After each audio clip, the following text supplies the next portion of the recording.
سلام. امروز برنامه ما رو دنبال بکنید. می‌خوایم تهیه پخت گوسفند درسته رو داخل تنور که حالا بلوچ‌ها اصطلاحاً بهش تنورک، تنورچه یا کباب بلوچی میگن.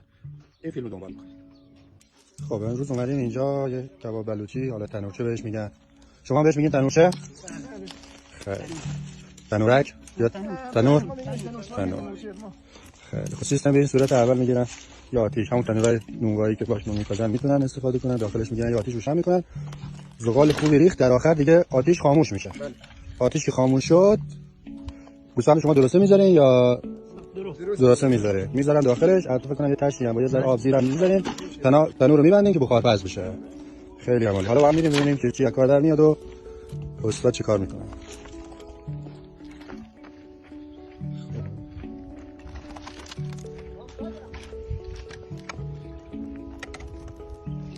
قسمت اول اومدن جگر گوسفند و اونم دوده‌اشو داره. بله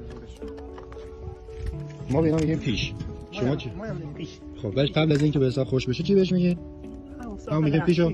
همون. اینا حالا اصطلاحاً این برگ درخت خرما رو، حالا این نخل خرما رو شما نگاه بکنید میان به عنوان سیخ ازش استفاده میکنن. نگاه کنید. دیگر زدن بهش، اونا گذاشتن داخل تنور آماده شد. حالا واسه خود گوشت گوسفند دوباره از نو باید زغال رو شارژش کنن که کامل بپزه. خب زغالمون کف تنور آماده است. بله. بعد ظرف من میرم تشته آب میذارم داخلش، بعد گوشت میزنیم برای اون سیخ میذاریمش تو درون. گوشتمون هم اینجاست و زغالای کف آماده میکنن که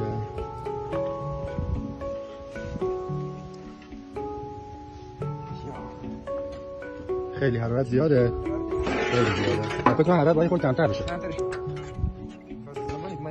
این گوسفند کامله که این سیخ میگیریم میذاریمش بشه. یه ظرف گذاشتیم اون پایین، توش هم آب ریختیم که قشنگ بخار پز بشه.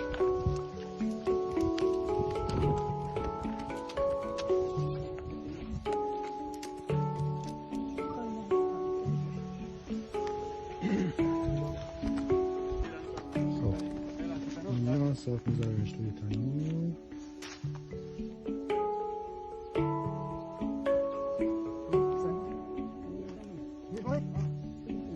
خب این صورت گذاشتیم پایین رو باید الان در تنور بردیم. درسته؟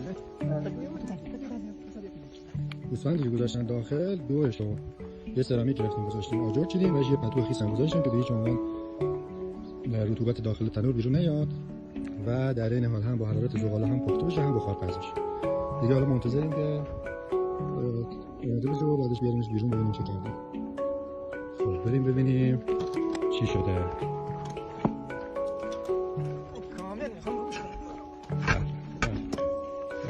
مواظب باشیم گوشش گیره تا با نسوزی. چه خوبی مثلا اومد شد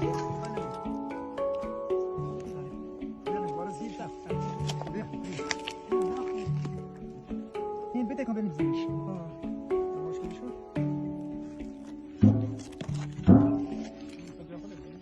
چینه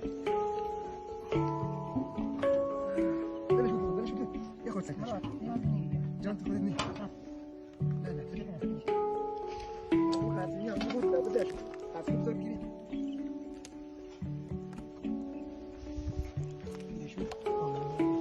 خوب باشه سرش چی میگیریم. خب گوشتی که آوردیم بیرون به آب لیمو هم میگیریم بهش میزنیم. آب لیمو اگه اول بگیرید بزنید با اندازه نمک خب رو صفر میشه و خوب نمیپزه.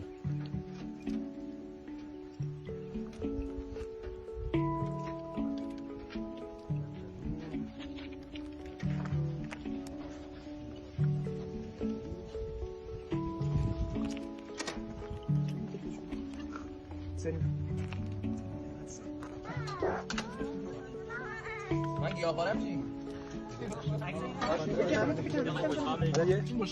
آره اکبر آقا حواست باشه برای کارگرا ببرید.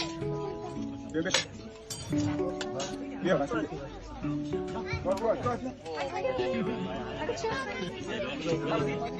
لطفا صبر کنید دوستان عکس بگیرید. آیه آلمان شاکری عزیز